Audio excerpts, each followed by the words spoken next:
Madame, mademoiselle, monsieur, bonjour. Nous sommes aujourd'hui le 9 octobre 2008 et j'ai le plaisir de vous présenter notre émission Le fait du jour.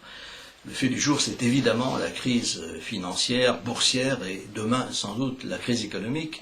Et pour nous éclairer, j'ai le plaisir d'accueillir David Victorov. Bonjour. Bonjour. David Victorov, qui est le rédacteur en chef économie et finances de l'excellent hebdomadaire Valeurs Actuelles, dont je vais vous montrer la couverture du jour. Le voici. Valeurs Actuelles qui paraît depuis quelque temps le jeudi et non plus le vendredi. Donc aujourd'hui, Valeurs Actuelles titre d'une part sur les intellectuels, le temps des imposteurs, comme vous le voyez, et sur, bien entendu, la crise, le bateau ivre, un titre qui en dit long. Alors David Victorov, dans cette crise qui se déroule maintenant depuis un an, mais qui a pris depuis le mois de septembre de cette année une ampleur particulièrement grande, où sont au départ les responsabilités ? Elles sont multiples et diversifiées, ce qui d'ailleurs rend la crise si dangereuse. Bon, au départ, il y a certains responsables effectivement de banques qui, à la recherche d'une rentabilité toujours plus grande, se sont mis à imaginer des montages qui permettraient de prêter à des gens qui ne sont pas solvables. On reproche d'habitude aux banques de ne prêter qu'aux riches. Là, une des origines de la crise, c'est quand même qu'elles se sont mises à prêter à des pauvres. Bon. Et pour pouvoir prêter à ces pauvres, elles ont imaginé, avec les banques d'investissement, toutes sortes de montages financiers, ce qu'on a appelé la titrisation, et la garantie par des compagnies d'assurance qu'on a appelé les monolines, qui a fait qu'on a réussi à transformer des crédits un peu risqués en obligations qui, parce qu'elles avaient la garantie d'une compagnie d'assurance, paraissaient aussi sûres que des bons du Trésor ou des obligations d'État. Du coup, un peu partout dans le monde, d'autres banques en ont acheté, toujours dans l'espoir d'une rentabilité plus grande, puisque ces bons, malgré tout, n'étaient pas des obligations du Trésor, et donc mieux rémunérés. On vous vendait ces obligations en vous disant c'est du bon du Trésor, mais mieux payé. Alors, évidemment, tout ça a été possible aussi parce il n'y a pas que je dirais que les banquiers recherchent la rentabilité maximum, c'est un peu leur rôle. Le problème, c'est que l'État, dans cette affaire, notamment l'État américain, a failli par une réglementation et une politique de taux d'intérêt un peu aventureuse. La réglementation, ça a été, d'une part, la possibilité de refinancer les crédits hypothécaires auprès d'organismes qui n'étaient ni vraiment des agences d'État, ni vraiment des banques privées, qui bénéficiaient d'une garantie de l'État, mais implicite. Donc tout le monde croyait que c'était vraiment garanti, mais ça ne l'était pas. C'était Fannie Mac. Ça a été aussi on y reviendra peut-être tout à l'heure, les normes comptables et les normes en matière de capitaux propres pour les banques. Donc, parallèlement à cela, il y a une politique de taux d'intérêt qui a été également très, très aventureuse, mais un peu contrainte, mais qui a conduit à ces excès. Alors, à l'origine, on a la bulle Internet. En 2000, les bourses s'effondrent, la Banque centrale américaine veut aider à redresser le marché, veut éviter un cataclysme et met de l'argent bon marché baisse ses taux très fort. Puis vient un an plus tard les attentats du 11 septembre. Là, de nouveau, pour éviter la panique, on rebaisse les taux. Puis, il y a la prolongation, qui est l'intervention en Afghanistan, l'intervention en Iran, et à chaque fois, on baisse les taux, on arrive en 2003 à 1%. Autrement dit, les banques pouvaient se refinancer gratuitement, puisque l'inflation étant supérieure, on avait des taux d'intérêt très très bas. Négatif. Et donc, les banques pouvant se refinancer quasi gratuitement ont pu elles aussi faire des taux d'appel extrêmement bas, notamment pour ces catégories de gens qui ne pouvaient pas, qui n'auraient pas dû pouvoir emprunter. On leur a dit mais si, vous pourrez payer. On vous fait pendant 2 ans un taux à 2%, puis après on verra en fonction de l'évolution des taux d'intérêt. Le problème, c'est que au bout de ces 2 ans, les taux d'intérêt n'étaient plus à 1 ou 2%, ils étaient à 5,5%. D'où étranglement d'une grande partie des emprunteurs et qui se sont révélés dans la capacité de rembourser.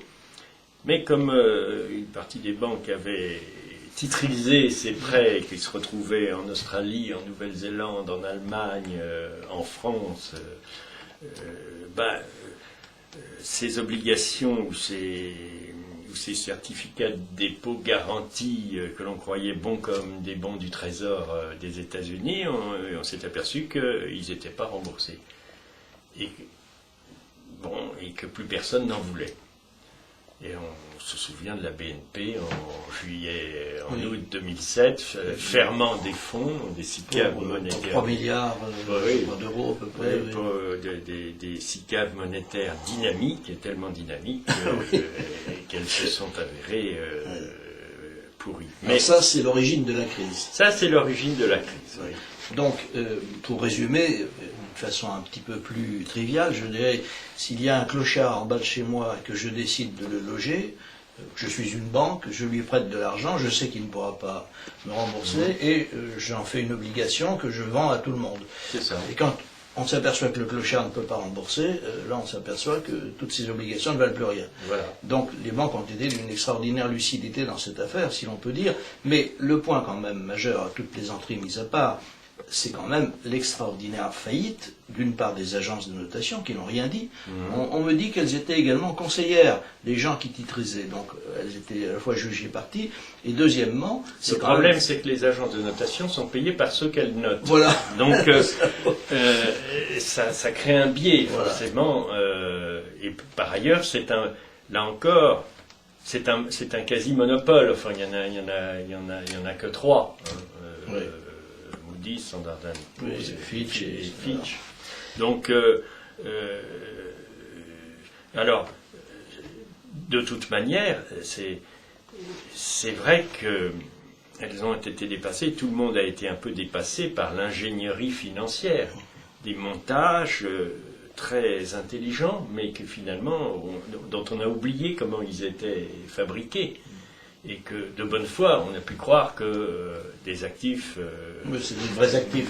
Étaient des vrais actifs. Alors, certains banquiers n'hésitent pas à dire, aujourd'hui, mais leurs confidences sont parfois un peu tardives, qu'au fond, un président de banque ne sait jamais trop ce qu'il a dans son portefeuille. C'est évident. Et dans ce cas-là, ça se vérifie très nettement. Oui, c'est évident. Donc, et on a vu, dans un tout autre domaine, mais qui a été concomitant, c'est l'affaire Kerviel. Oui, 5 milliards. Oui, que la Société Générale, que Bouton ne savait pas ce que faisaient ces salles de marché. Ouais. Alors, ce qui se passe donc ensuite nous fait quand même un petit peu penser au président japonais en 1900, au début des années 90. Bon, la décennie perdue. La décennie perdue. Et on dit, certains observateurs ont dit que finalement c'est le refus des banques d'avouer leurs pertes en quelque sorte, et d'avouer également qu'elles détenaient des créances douteuses sur des entreprises qui n'étaient plus solvables, qui a fait durer cette crise très longtemps. Actuellement, où en est-on vraiment, nous, en ce qui concerne cette crise actuelle? Est-ce que les banques ont vraiment déjà avoué tout ce qu'elles ont perdu, ou est-ce que encore de mauvaises surprises sont à venir? Moi, cette affaire me fait penser à la crise de la vache folle. On en est... Au début, on s'aperçoit qu'il y a des vaches qui batifolent et qui font n'importe quoi. On ne sait pas très bien quels troupeaux sont contaminés, quelles vaches ont mangé des farines animales. Et on se dit, oulala, ça peut être ou très dangereux ou très anodin. selon les décisions qu'on prend. Qu'est-ce qu'on a pris comme décision? Qu'est-ce qu'ont pris comme décision les Anglais? C'est d'abattre tout leur cheptel. Sans doute était-ce exagéré. Mais c'est vrai qu'on a circonscrit la crise et qu'elle a... on s'attendait au pire. Bon, ça semble avoir été évité, sauf s'il y a des conséquences plus tardives. La crise bancaire actuelle, c'est un peu ça. On voit des banques qui se mettent à avoir des gesticulations incompréhensibles, qui batifolent dans leur précaré. Et chaque berger, en l'occurrence chaque État, ne sait pas trop quoi faire. Est-ce que c'est un cas isolé? Est-ce que toutes sont atteintes? Et comment faire? Alors, est-ce qu'on va essayer de camoufler la chose, comme certains l'ont fait au moment de la vache folle, et puis, ou est-ce qu'au contraire, on met tout sur la table, on prend des décisions draconiennes, on abat tous les présidents fous, et ensuite ça repart. Alors là, on est encore à ce stade. Maintenant, nous en sommes à ce stade, effectivement, et je crois que votre comparaison est très éclairante. Il y a évidemment, entre cette crise financière et bancaire et la crise boursière elle-même, une relation qui n'est pas forcément évidente. Pourquoi des valeurs qui sont particulièrement solides sont-elles touchées au même titre que des banques qui, elles, sont souvent suspectées? Alors, il y a des effets en chaîne. D'une part, il y a un effet psychologique. Si on ne sait pas ce qu'il y a dans les bilans des banques, est-ce qu'on sait davantage ce qu'il y a dans les bilans des entreprises, hein? Donc, on peut remettre en doute tous les actifs. D'autre part, il y a des effets mécaniques de propagation de la crise, qui, de financière, peut devenir, cette fois, économique, tourner en récession, voire en dépression. Déjà, on le voit sur les matières premières. Le pétrole, par exemple, a connu une chute vertigineuse. Bon, il est encore très cher, mais il est passé quand même de $150 à 80 et quelques. Bon, ça en l'espace de quelques mois. Qu'est-ce que ça veut dire? Ça veut dire que tout le monde s'attend à ce qu'il y ait une récession et que du coup on demande moins, on consomme moins de pétrole. Et c'est la même chose pour l'acier, c'est la même chose pour toutes sortes de matières premières. Donc il y a beaucoup de gens qui perdent de l'argent là dans tous ceux qui spéculaient sur la hausse des matières premières se retrouvent pris à contre-pied. Hein. Alors il leur faut réaliser des actifs. Il leur faut réaliser des actifs, il leur faut vendre. Tous ceux qui avaient vendu à terme, ils doivent se racheter, et tous ceux qui achetaient à terme doivent vendre. Enfin bon, donc il y a la crainte d'une crise plus profonde qui va être la crise du crédit, parce que si les banques sont atteintes, les banques c'est un peu comme les pompes à oxygène d'un système, si les pompes à oxygène ne marchent plus, eh bien tout le monde risque d'étouffer. On le voit déjà dans l'automobile, où on voit une chute des ventes. L'automobile est le type d'achat où on a absolument besoin d'un crédit. Voilà. L'immobilier subira bien évidemment le même sort. L'immobilier commence à subir le même sort, et donc l'immobilier c'est l'ameublement, c'est en chaîne et en série. C'est en chaîne, en série, voilà. Et puis les personnes qui auront perdu jusqu'à 35% de leurs économies en bourse, vont peut-être différer des vacances. Oui, c'est un cercle infernal qui s'engage. Les supermarchés, tout ça. Alors, est-ce que vous pensez que les États ont agi correctement dans cette affaire, les États et les banques centrales, ou est-ce qu'ils ont donné l'impression d'agir un peu au coup par coup et dans une certaine panique? On a vu certaines choses se dérouler. Je crois que c'est arrivé 3 fois dans l'histoire que les 3 principales banques centrales, comme elles l'ont fait hier, décident en commun de baisser leur taux. Oui. Mais est-ce que ça n'était pas déjà trop tard? Est-ce que l'effet psychologique qu'elles attendaient de cette démarche n'avait pas d'ores et déjà été un peu éventé? C'est vrai qu'il y a eu au départ, d'abord de la part des États-Unis, peut-être une sous-estimation de l'ampleur de la crise, et une action un peu désordonnée. Hein. On a sauvé Fannie Mae et Freddie Mac, ou la veuf aussi. Non, c'est Freddie Mac, c'est bien ça. Et on a laissé tomber les Lehman Brothers, puis le lendemain on a AIG, on a sauvé la nationalisation AIG. Donc on a agi au coup par coup, et ce n'est qu'avec le plan Paulson qu'on a commencé à avoir une action d'ensemble énergique pour sauver le système. Le malheur, c'est que c'est intervenu en pleine campagne électorale américaine, que le Sénat a rejeté ce plan une première fois, et que donc tout l'effet psychologique du plan, souvenez-vous que la bourse de Paris avait monté de 9% à l'annonce de ce plan, tout a été effacé par les atermoiements qu'ont mis les Américains pour l'adopter. Quant à l'Europe, elle apparaît agir de façon en ordre dispersé, et ce n'est pas non plus fait pour rassurer. En plus, les communications des différents intervenants ont été quand même assez chaotiques, parce que certains, pour rassurer, disaient nous ne risquions rien, en France en tout cas, nos banques sont solides. D'autres, comme Madame Merkel, disaient non, absolument pas question d'avoir un plan commun. Elle n'est pas rentrée chez elle, qu'elle est obligée de courir au chevet d'une banque, l'Hypo Real Estate, qui a besoin de 50 milliards d'euros. Enfin, tout ça est assez extravagant, et en plus, même si il faut reconnaître que ce n'est pas simple, mais en plus, il y a aussi un effet psychologique que certains spécialistes ont bien démontré en disant si on s'agite tellement et si on fait tellement de déclarations, c'est que la situation est encore plus grave, disent-ils. Alors, je ne sais pas quelle est la réalité. Je pense qu'on a été à un moment, après tout, on peut trouver ça aussi positif. On s'est retrouvé à un moment tous sur un pied d'égalité, c'est-à-dire les experts n'y comprenaient plus rien, et les gens qui n'étaient pas experts n'y comprenaient pas davantage. Donc on s'est trouvés tous un peu sur le même plan, à pas savoir. Et puis je pense que maintenant on a quand même réalisé l'ampleur de la crise, on a réalisé aussi au niveau européen les limites que pouvait avoir une action collective. Donc chacun reprend bien en main chez lui les choses, et l'action de la Banque centrale hier a peut-être été d'abord pas très bien comprise, mais c'est un vrai tournant, et qu'on peut espérer que maintenant le mouvement est lancé. On va voir ce qui va sortir de la réunion du Fonds monétaire international samedi, mais on a l'impression que tout le monde a bien pris conscience. On sort un peu de la période vache folle où on ne savait pas trop ce qui se passait.